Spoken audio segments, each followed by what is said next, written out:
Go ahead and be honest and say, I initially was catering more of this conversation to young men, and then now there's like women. So I'm like, okay, but guess what? I'm gonna let the Holy Spirit go ahead and do what He do, right? And because when it comes to relationships and being in this space, just to give you like a little backstory about myself, originally from New Jersey, I went to school at Hampton University. We just actually had our homecoming last week. I'm still coming down off of that. But What university? Hampton. Yeah, Hampton, Virginia. Yeah. So, and so I was a marketing major undergrad, right? And then went out, got into sales or whatever. So just me, I just said, hey, I'm going to do whatever it is legally, all right, to just make a lot of money. That's the only thing I cared about, right? And so got out, and I was fortunate inside that space and things of that nature. Got married, blended family of 6. I know I look very young, but I actually have a 30-year-old. So, and I, you know, as time went on, even though I was gaining the financials and my house looked like this and drove this, so everybody was thinking, okay, well, you know, you're happy, right? No. Okay, I was not. I felt like something was missing. And because I got married at such a young age, people used to always ask me questions, relationship questions, like, because they think, okay, let me back up and say this correctly. I had a promiscuous past, and so because I was still married, people used to ask me, well, if you're still married, how you doing it? You know, because you remember what you used to do, right? So people would just be, so I would constantly be giving people feedback, and then it would work. And so I started feeling good about it. Now I was in sales, right? So I'm closing $1 million deals and stuff like that, having a great time over there. But when a couple would come to me and say, thank you so much for giving me the advice, giving us the advice, keeping us together, oh, we were about to get divorced, I found myself having more joy and I guess happy, if you will, than closing $1 million deals. And somehow I wrote a book. My first book was a relationship book, Understanding a Man. That was more targeted towards women. And so it was called Empowering Women with Tools for Lasting Relationships. So I interviewed 24 men about various topics of the heart, things that, you know, if you had 24 big brothers in the room, they answering all like the real questions, the stuff that daddy might not have told you, right? So, and that evolved into 2 other books as well. My most recent one is Understanding a Man, Memoirs from a Father to His Son. So that is actually interviewed 24 men speaking to their younger selves. So I mean, those of us who are a little bit more tenured, the phrase, if I knew then, what, okay, all right. So I took that and actually poured that into this particular book along with the other 23 men. I actually wrote that during COVID. And so I also have a game out as well called Are We Ready Yet? That's really tied to, I do pre-marriage coaching as well. And so I took the questions that I noticed that the couples that I work with, because I also work with married couples as well from a counseling perspective. And so I noticed that there were so many questions that when people would come to me and I would say to myself, how you don't already, y'all married 10 years, how y'all don't know this about each other already? You know, different than, honestly, right? So I took that and I poured that into this particular card game. And so it's 100 questions, giving you an opportunity of getting to know making sure that you know your significant other before you say I do, all right? And so I have an opportunity of traveling the country, having conversations about relationships, and it doesn't matter how many times I always get asked, the main question is, you know, what do men want? What do women want? That's normally the first question I get asked. And that coupled with, for the couples that I do work with, the number one challenge in most relationships is communication. And I like to say to people that everybody's grown until it's time to communicate. When it's time to communicate, then everybody takes everybody becomes a kid at that point. They take their ball and they go home and they want the other person to figure out what the ball is, how to bounce it, how to move it around, and they grown, right? And we have to kind of, in order for us to improve our communities, we have to improve our families. right? In order for us to improve our families, we have to take a look at the two people who can build that family, right? And so that man and that woman are right now, there's a struggle inside of that space with communication inside of relationships, right? The top 3 reasons for divorce: number 1 is infidelity, number 2 is finances, and number 3 is communication. And when I say that number 2 is finances, people are like, what? I'm like, yeah, it is really about the money. Okay, people know all we need is love. No, that's a lie. It's not real, all right? And a lot of the things that are real, we weren't given. See, we were given classes in math and reading, right? Language arts, I'm still trying to figure out what that is. Science, right? But all the real things in life, we didn't get any tools on it. Finances. I was a marketing major, so I took a finance class. I knew all these formulas, but how to have a budget about my own, I didn't know how to do that, right? Health and wellness, its own living, something. Did we have courses of how to eat correctly? No. We had that health class like in middle school, right? They just tell you about the birds and the bees, that's it. That was our free class. Yeah, and it was for like, but I mean, these are lifelong things. And when it comes to a relationship, right? Anybody have a relationship class? No. No, you didn't, right? But then you just go and get in one, and then you go get another one, and then you try to not do what you didn't do, or don't even know what to do, right? And then you go listen. Then you got social media, and you got that ignorant friend that keep giving feedback, can't keep a man or a woman, right? So and so my plight and what God has given me the talent of, I'm still trying to figure out where it came from. But it's important to me that, again, to help improve our communities and improving their families by speaking to individuals and giving them some of the tools that are necessary, the tangible tools that you can actually utilize to have successes in relationship. Now, there's no silver bullet. There's not one thing. So that's why when people ask me that question, what do men want? You know what I say? What that man wants. That's what men want. What that man wants is what that man wants. That man is different than that man, which is different than that man. So when they're like, all you got to do with guys is feed them, and that's a lie. It's not true. Women, oh, you just need to listen to women. And no, there's more to that too. Right? What do women want? What that woman wants. Right? It's not a blanket statement across the board. But what I've noticed, and I'm going to try to speak towards this, is that if I had to go back to my college days, I guess I'll say, what I didn't do, the number one person that does not show up inside of most relationships is ourselves. What we do is we attach ourselves to someone else and then go down their street. And then along the way, we start figuring out what we do and what we don't like. And then we resent them for them not doing what we really want them to do, but we didn't even know what to do to tell them what to do. You're the best person that can teach somebody how to love you. You're the number one person. They don't just come on board just knowing. And you think that sometimes, let's just say right now, I'm 47, right? So when I talk to my peers, let's just say my women peers, right? They're just like, this guy that I was talking to, he's 50. You should know this by now. I'm just like, has he ever been with you? No. So how is he just going to know? And so if I had to go back to college and really understand or peel back the onion, I want to talk about three different things really quickly when it comes to communication. And we're not going to have church in here, but I am going to start off by saying that if I understood and had a better relationship with God, that would have been the best foundation for me, number one. All right? I want to read something to you.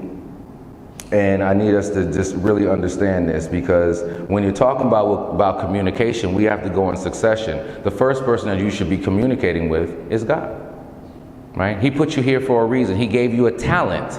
If you walk in that talent and in that purpose and communicate with Him, then you're going to be walking in the direction where you want to go to. That's where your happy comes from. That's where it starts at.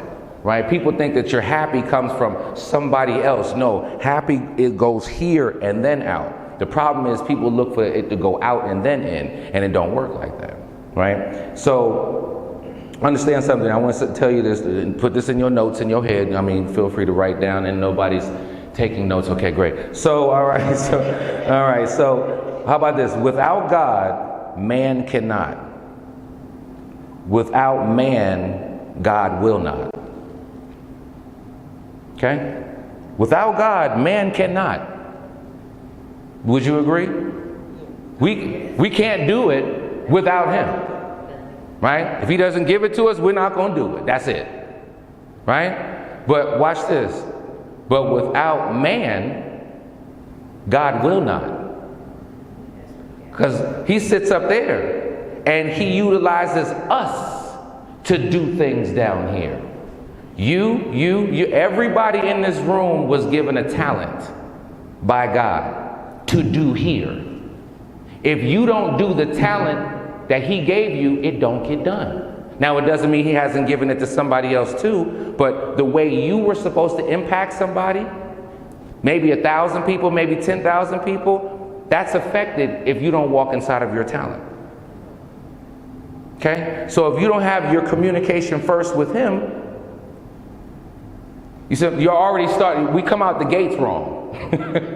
We come out the gates wrong, not having the proper communication with him. Now, because he keeps coming after us, he's going to keep coming and tripping you up. Say, hey, that's not where I wanted you to go. Hey, that's not where I wanted you to go. Hey, can somebody feel me on that? Anybody live that? I know I have, right? And he's going to keep on coming and keep on coming. And you just like, okay, God, all right. And so it's a horrible thing to die allowing everyone to use you but God.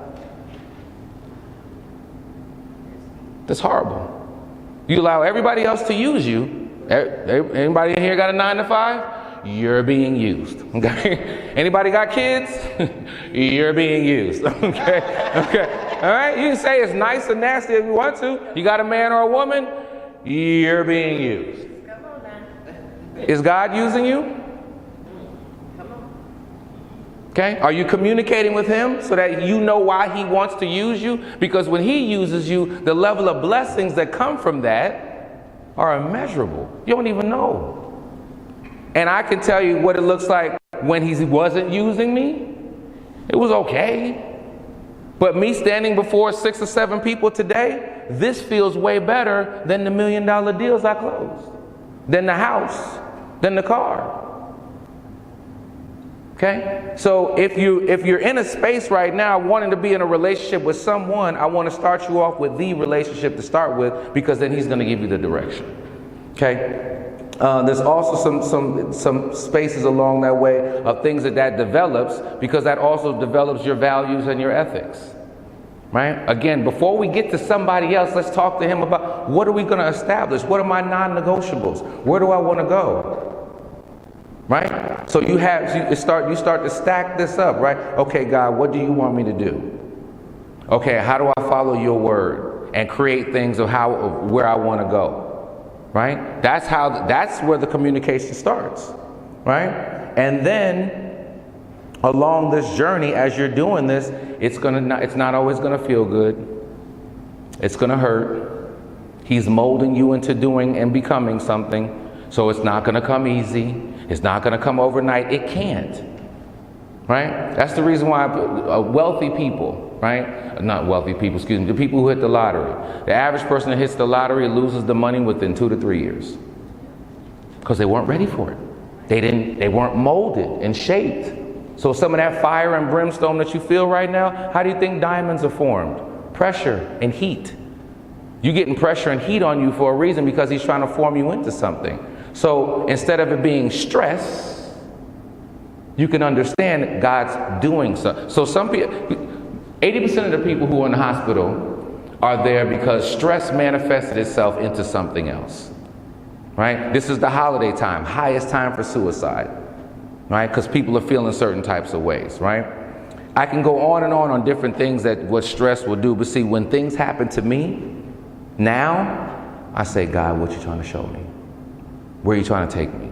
That's my cousin back there. He'll tell you different things that we've done throughout this year. I'll purposely call him and say, man, and it'll be something that's totally jacked up, right? By the way, it won't be something good. I will call him and say, this bad thing just happened. and he right there, I'll be like, but man, that means that we about to do such and such and such and such. Right? Because somebody else might take it as stress. But because I have communication, first and foremost, he already told me in this life I will have struggles. So I'm not going to take it personal. It says it in the word. I'm not here to preach. I'm just telling you the first communication so that when these things happen to you, you can get mad for a second, like kick something or, don't kick somebody, it's okay to get mad, but it says be angry, but sin not, right? So you can be upset, you're human. And then after that, like 5, 10 minutes or 30 minutes later, it's like, okay, how can we? Because he put the obstacle in front of you for a reason for you to, so it's built inside of you to get around whatever you're dealing with. But if you're in communication with him, you won't take it personal, you'll plow through that thing. You see what I'm saying? So that's the first thing, and that's, a lot of times we treat God like a fire extinguisher, right? We go get him off the wall to fix this right here. This is on fire, fix this, God. And then after you finish, what do? Go put him back up on the wall, I'll be back. Okay, and now you go do you. You're not communicating with him. You're only gonna go get him when there's a fire. So I encourage you, however you're doing it, I'm not here to judge you because you're looking at somebody who I had to learn this. And I was not coming out of college talking, God, when I called God? When I thought I got somebody pregnant, or when I was trying to make some more money. That's probably about it. Because, I was 21, like, how many stresses do you really have at 21? You know what I'm saying? Like, my parents are paying my bills, So, I went and got them when I needed, and then I put them back. Right? So, I want to encourage you about that, because if not, he's going to come get you, and the way he come get you, you're not going to like it. So, I just want to encourage you to do that, right? So, that's the first communication. The next one is the communication with yourself. And I know if I were to ask you in this room, do you know yourself? Most people are going to say yes. What I find is most people don't know themselves. You think you do just because you wake up and you look in that mirror and you know what you look like, but how do you look in here? Inside, right? You want to be in a relationship, you want to be loved. Okay, how are you loved? Really? Don't tell me about the feeling. Don't tell me about how can I love you specifically? Right? And so, of course, don't nobody want to be lied to, right? See what I'm saying? So be honest. Anybody want to be lied to? The answer is no. So that means that everybody wants somebody to be honest. So it's got to go beyond that. Particularly when I talk to my pre-marriage folks, I say to them, why do you love her? And don't tell me anything about feelings. People always stop. What makes so why specifically do you love this person? People normally stutter.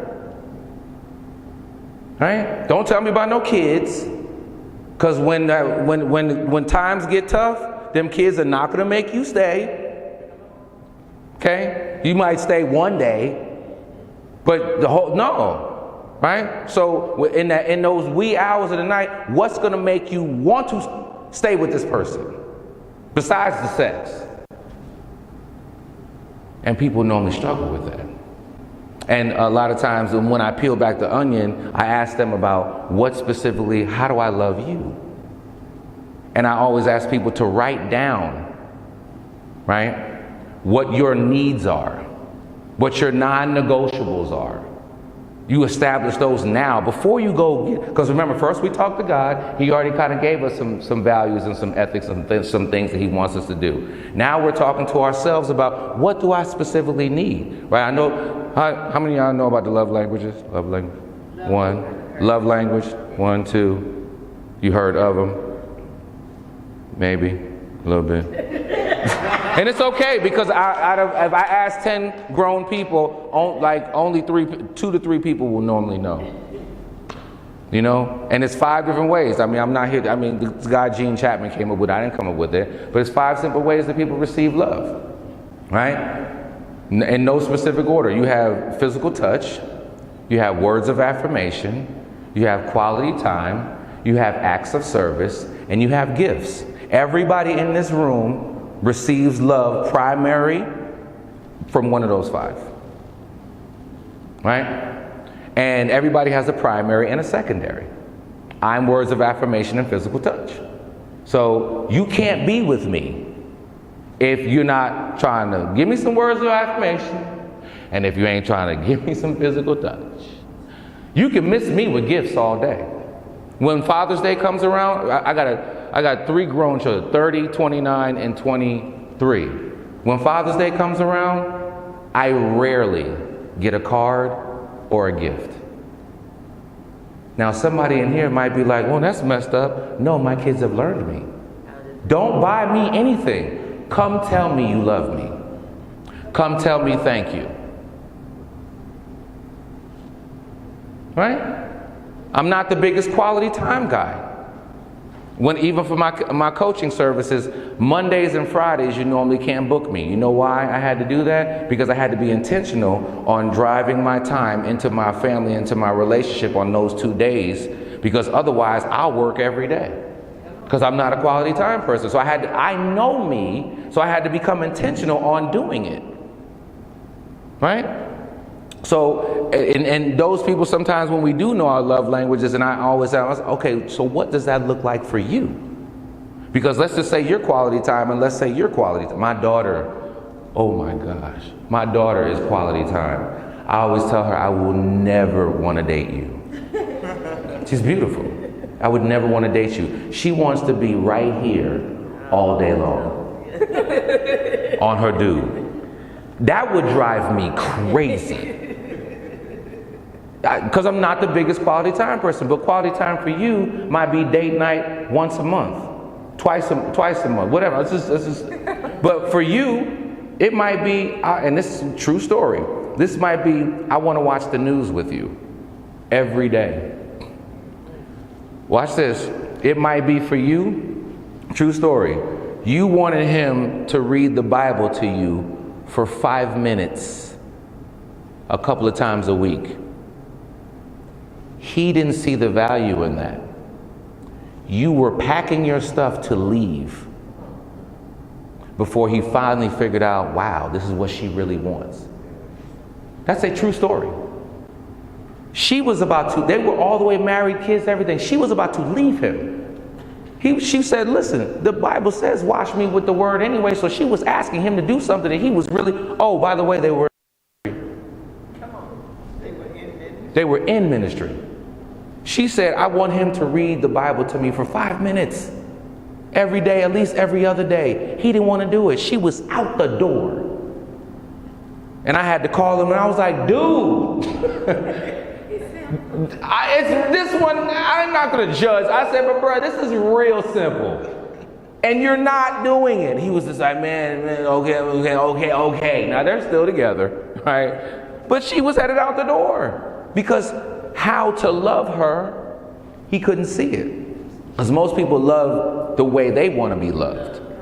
And that's not going to work. But if you don't know how you need to be loved, you can't teach him how to love you. You can't just expect, because how old are you? 25. How old are you? 49? Okay. You can't expect him to just know just because he's been on this earth for 25 years. It could be 55 years. You can't expect that. He has to learn that from you, but if you don't know, if you're not communicating with yourself, there's going to be some problems. Does that make sense? And you know what's so interesting? And I hear people say things. I saw this on a meme this week, and I'm going to tell you straight up who it was. It was one of the Wayans brothers. Marlon. It was Marlon Wayans. He was making a comment on a podcast, and he was just like, relationships shouldn't be difficult. I just want to be happy. And if we're in a relationship, you're rubbing me, you're touching me, we're spending time together. That sounds good. But he was talking about how you shouldn't have to always communicate and talk. If you want to communicate, and I don't want to quote him wrong, but bottom line, he was basically saying, if we got to talk about our relationship, then that's a problem. What? how are we going to get direction unless you give it to me? How am I going to know where to go, what to do with you? I can't just assume magically, deliciously that I know what you got going on. And a lot of times, people want to be in a relationship, but they don't qualify for one. You have to qualify to be in a relationship. There's qualifications to be in a relationship. If you don't want to do what the other person's asking, you don't qualify. I don't care what you look like. I don't care what you think the sex is like. I don't care about none of that. You don't, and everybody doesn't qualify to be in a relationship. Everybody doesn't qualify to be married. It's like being wealthy. Everybody doesn't qualify to be wealthy. Sorry, it's never going to happen. We're never all going to be rich. It's not happening because we don't qualify for it. But it's no differently than Morehouse colleges across the street. Everybody doesn't qualify to go to Morehouse. Okay? You have to qualify for this stuff. And so in a relationship, that's what you have to do as well. And sometimes somebody doesn't qualify for you, and it doesn't make them a bad person. They're just not your person. Or vice versa. You could be a great person, but you just don't qualify for that person and what they need. You don't want to do it. It's fine. Because I'm not going to be up under here. I don't qualify for you. I don't care what you look like. I don't care how nice of a person you are. If you want me kicking it with you all day, every day, we will never work. You're going to be mad? Because I'm not coming. I'm not coming over today. I'm not. Just because. Doesn't mean I'm a bad person. I don't qualify for you. Right? And we have to be honest with ourselves. And that's why I said, some people say, there's pee in the pool. You're a part of the pee. Because you're not even in the right pool. Just because you think you look a certain type of way, or you dress a certain type of way, or your job is a certain type of way, you think you qualify for everybody, and you don't. But because people are not communicating with themselves, they think that, so their level of self-awareness is low. You could be a very successful person and have low self-awareness. You could be a rocket scientist and be a complete dummy in your home. People sometimes correlate the two. Just because you're really smart out there, it's different at home. It's a different muscle, right? So we have to keep that in mind, all right? I think that there's a couple of spaces that I want to go to of how to, I guess, communicate with yourself, all right? So I've got to go on over to my notes here. Practicing mindfulness, okay? Understanding the way that you feel and think. How many times throughout the day did you stop and take a moment of how do you feel? Sometimes we're always so focused about other people, and we're not stopping and getting an understanding of how we feel. Where our mind is going, right? 90% of your thoughts are negative. 90, I think it's 93. By nature. Okay, watch this. How many people, and this actually comes from my pastor, and after he said it, he blew my mind. Let me ask you a question. How many people in here are good people? Raise your hand if you think you're a good person.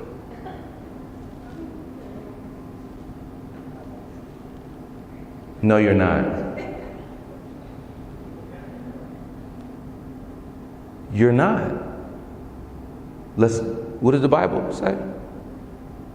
Inside of your flesh exists no good thing.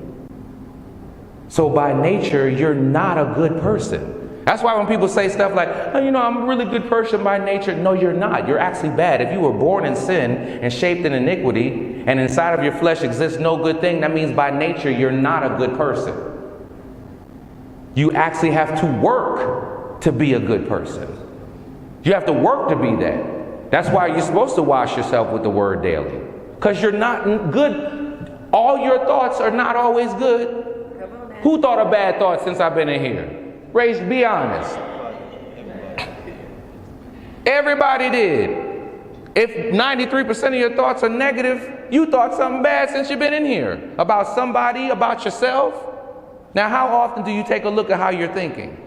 And shape that and change that around, being mindful of yourself. Because your mind is built to repeat. So not only do you think a bad thought, but then what? It repeats. Over and over. So you got to be mindful of that and shift that. When I feel that happening, I'll go to a YouTube, you know what I'm saying? I'll pull up something to make my mind shift. Because so a man thinketh, so it shall be. Sometimes we're in bad situations in our relationship because we thought it on in. And we kept thinking it over and over again. And then we became comfortable with the bad thoughts. Instead of checking ourselves and saying, hey, you know what? I'm not thinking good. That's why one thing I always say to men, with having more women in this room, it's going to be funny with me saying this. What's your name, sir? Dorico? I'm going to call you D. All right. D, you know what I always tell men? I'll be like, listen, I'm going to give you a secret. This is for free. Okay? I cost $159 an hour, so I'm going to give you this one for free.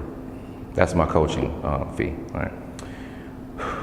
If you don't show up for a woman's dialogue, she will come up with her own monologue and then hold you accountable to what she came up with.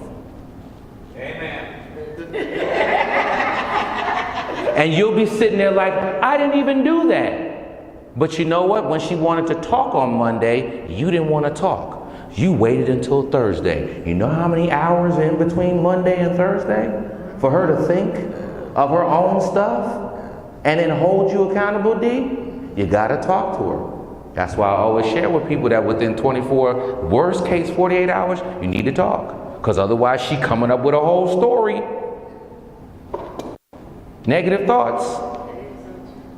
So if you're not being mindful of yourself or how you're thinking, and an addendum to that is observing your emotions. Right? Because as you do that, then you can teach somebody else how you are. How many people are really honest about their emotions? And how you what's your name?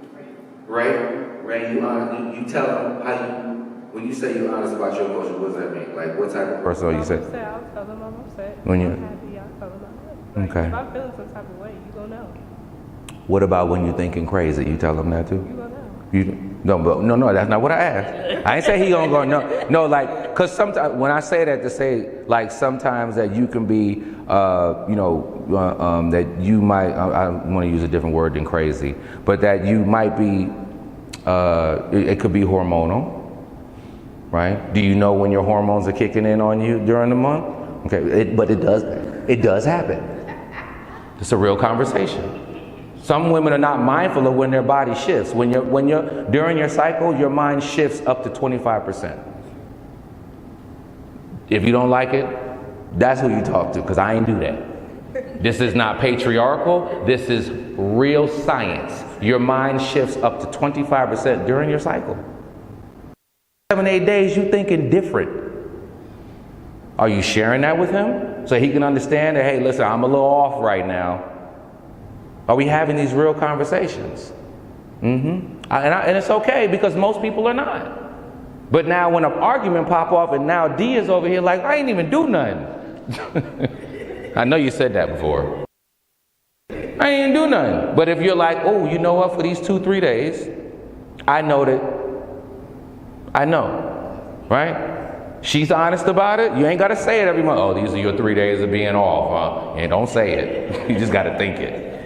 Right? But at least you're communicating, you're talking, right? But if you know yourself in your single space, then when D comes along, then you can tell him how you really think. And that will help improve your relationship. So you being understanding of your emotions and how you're thinking is going to be important, right? And last but not least it was kind of addendum to this, is paying attention to your body, right? And how your body is feeling, right? And so, after 40, you get up and in the morning it'd be different, right? Stuff just be snapping and popping, right? But at least you can pay attention to your body, right? Come on, folks. It is real, right? So you got to understand, right, Marty? You got to understand that.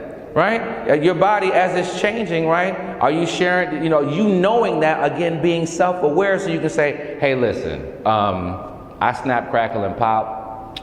I hope you're okay with that. I got gas. It's not the good stuff. People never call me and say, our relationship is so good. We just wanted to call you. It's the bad stuff. right? And people normally call me when it's fourth quarter and it's 2 minutes left in the relationship game and they're down by 3 touchdowns and nobody is Brady and they want me to come in there and save the day. All because while you were in your singlehood, you weren't mindful of yourself. You weren't mindful of your emotions. You weren't mindful of your body, but you expected D to figure it out. And now you're 10 years into your relationship and now you're mad that D doesn't understand you because you've been together for 10 years. Length does not equal strength. So you can be with somebody for 10, 15, tenured couples get on my nerves. I tell them that all the time. If once they go past like 6, 7 years, they think they know something. They think they know the other person. And I'd be like, most tenured people, they don't know the other person because that person has changed from when they first met them. And so they weren't paying attention to themselves to tell you, so you and D, y'all together 15 years, right? You wasn't paying attention to yourself to tell D that in year 12, you're no longer how you were in year 1. D is over here saying, this is year 15, you tripping. Why aren't you like the way you was when I met you? You didn't teach him how to love you because you were evolving, not paying attention to you. You weren't paying attention to her evolving. You expected her to be the same person, but everything that does not change will atrophy. Your skin is different right now than it was 60 days ago. I think you have a brand new skin than where you were in July. You're not even the same person right now that you were in July. Now, of course, our skin does its own thing and we don't pay attention to it. But even those love languages I was talking about earlier, or you have to pay attention to your own because every 10 to 15 years they change. Right? So that will make a change, and life experiences. Like I say, I'm not quality time.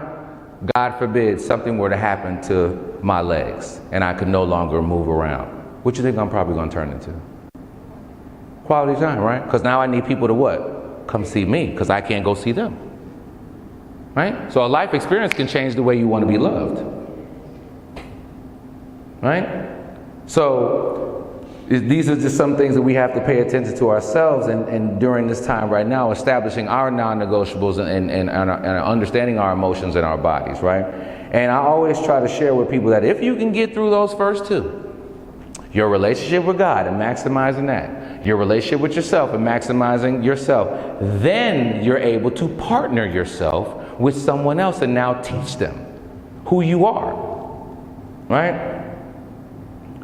And there's qualifications that are now established for who you are, right? So you can let some, they have to qualify. Listen, marriage is the only license that you don't have to renew.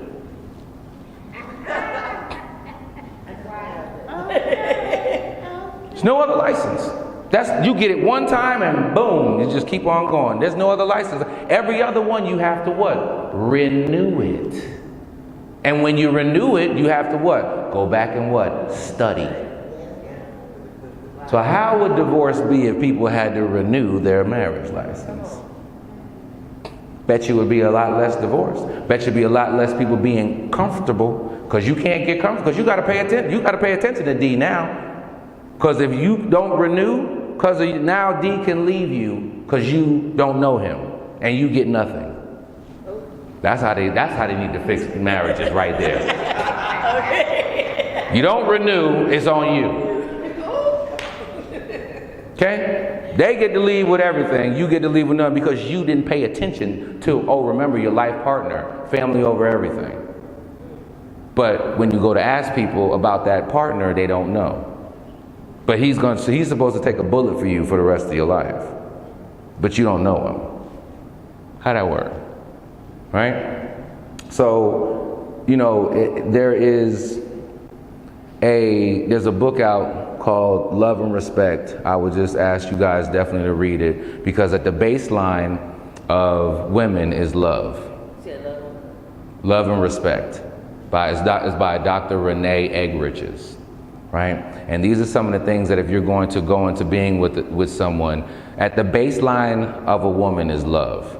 At the baseline of a man is respect. That's at the baseline. If we had to build a house, a man and a woman, at the base of the man is respect. Examples, no problem. That's why you more hear men talking about respecting. Okay, well, let's take it to, let's go to the Bible. Let's start with the baseline. Okay? It says, let's start with, first it says for men to what? Love your wife as Christ loved the church. So it's telling men to do what the woman was built on. Love her. She's built in love, so you got to work towards loving.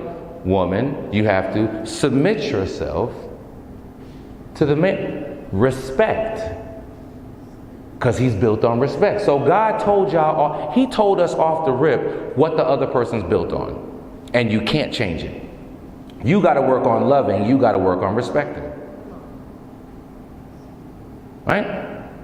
So that's at the baseline. So if you come in understanding how he's going to feel about your tones and respects and stuff like that, you can't get mad at him.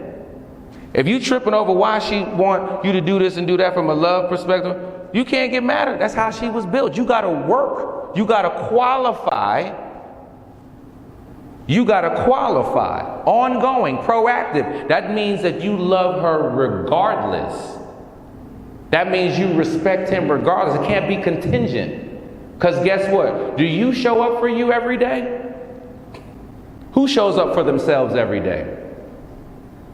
Thank you. So if you don't show up for you every day, how you going to get mad when the other person drops the ball? They're a human. If you ain't showing up for you all the time, you can't expect the other person to. Now they should most of the time and all that, but they're going to miss. And when she misses, you still got to love her, because that's your instructions. When he misses, when he makes a dumb decision, it doesn't mean you now have a right to be disrespectful. He's going to miss. You miss for you. So you still got to respect him. And if you can't proactively do that, then you don't qualify for a relationship. If you think that this person has to do this for me in order for me to give it back all the time, you don't qualify for a relationship. You could be with somebody, have sex, do whatever you want to that way, if you want to. But you don't qualify to be in a committed, you don't qualify for marriage, you don't. Some people are not honest with themselves about that. So remember, we started off talking about God, right? Having a communication with God, right? We then talked about having communication with ourselves, right? And so now we're in the space of really understanding with being with somebody else. In order to communicate with them, we have to understand their baseline, love and respect. And be able to stay. And guess what? If you're having challenges in that area, well, when in school, when you have a class and you're not doing good in that class, what do? Go talk to the teacher. Sounds like counseling. That's why a wise man remains in counsel. Oh, this Bible thing keeps coming out. We've been given the instructions of what to do. A wise man and woman remains in counsel. Remains, not has been counseled. Just because you went one time, that's not good enough. So if you don't know something, you go in school, clearly you know how to do it. If you played a sport and you're not good at it, what do? You like practice more, right? To get better, right? So we actually know what to do when it comes to everything else but matters of the heart. When it's matters of the heart, we just think of magically, deliciously. Oh yeah, and if D acted better, then you would be a better person. No. No, that's not how it works. You stay in counsel, he stays in counsel. Now everybody's receiving some good word. Because we're talking to him. He sent somebody down here to be a counselor for you. So you're looking at his word, you're getting some tangible tools. That's how you guys stay together. So if you recognize that if you're going to be in a relationship with someone, that you have to be in counsel ongoing, that's how you and D can stay together. But if you just think, oh, well, he needs some counseling. People have all of a sudden have become counselors. You know what I'm saying? Like you think you know that he needs medication. Such and such is a narcissist. That word narcissist, I can't stand. Like, first of all, it's a mental illness. It has to be clinically diagnosed. Just because they're selfish does not make them a narcissist. Narcissism has 9 different points. You have to hit 6 out of the 9. And it has to be clinically diagnosed. So just because just because D is acting selfish or self-centered, and you're gonna call him a narcissist, that just floats around. It kills me every time I hear it. I'm like, what? When did you get clinically? When did you become a therapist? I don't do it, and I coach people. I don't use certain words because I'm not clinically certified to do so. Right? So we have to watch who we're in counsel with, because we love to go get with the person. If you can't trade your relationship with the person that you talk to all the time about your relationship, what you talking to them for? They can't keep a man. What you going on for? And like, it don't make sense, right? That kills me. All right. And last but not least, I want you to know that you have to understand, if you're going to be with somebody, that they're going to have differences. Y'all minds are not the same. You were raised over there, they were raised over there. That's why when people say, you know, my better half, no, it's your better whole. They got a whole brain over there. You got a whole brain over here. You want to figure out how to find some congruency between the two of you, but we don't have to have the same love languages in order for us to work out. You just have to be willing to love me the way I need to be loved, and then I have to be willing to love you the way. So, like, gifts is at the bottom of my list. At the bottom. Okay? It's at the bottom of my list. I don't walk around saying that gifts, love language people are superficial. Christmas is coming up, right? Every gifts, love language person is going to want something. I don't sit around saying, why are these people? No, I just know that they're different than me, right? So we have to understand there's going to be differences. You're not going to be the same. And then plus you're a boy and a girl, so which your brains aren't even the same. So that's good. We can go there. All right? So there, again, this is sitting inside of the qualifications for a relationship, and you are having an understanding that there's going to be differences between the two of you. But if you're in counseling, if you're having the conversation with him, you're having the conversation with yourself, right? Then you can navigate your relationship.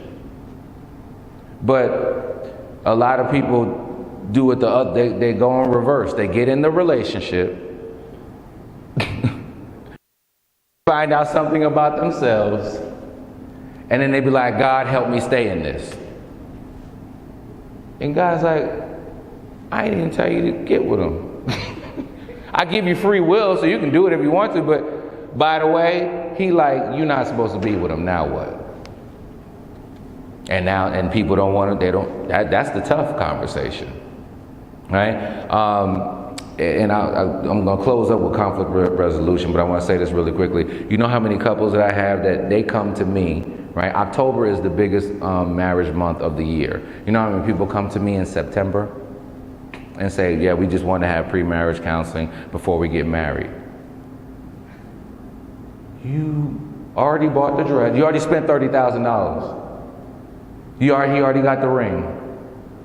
They just want to check a box and say they went to pre-marriage counseling. What if you find out in my conversation with you that you ain't supposed to be with him? You gonna put that ring back? That's why I say to men, before you buy the ring, you should go do counseling. Right? Where else do you make an investment and then find out what you got to do?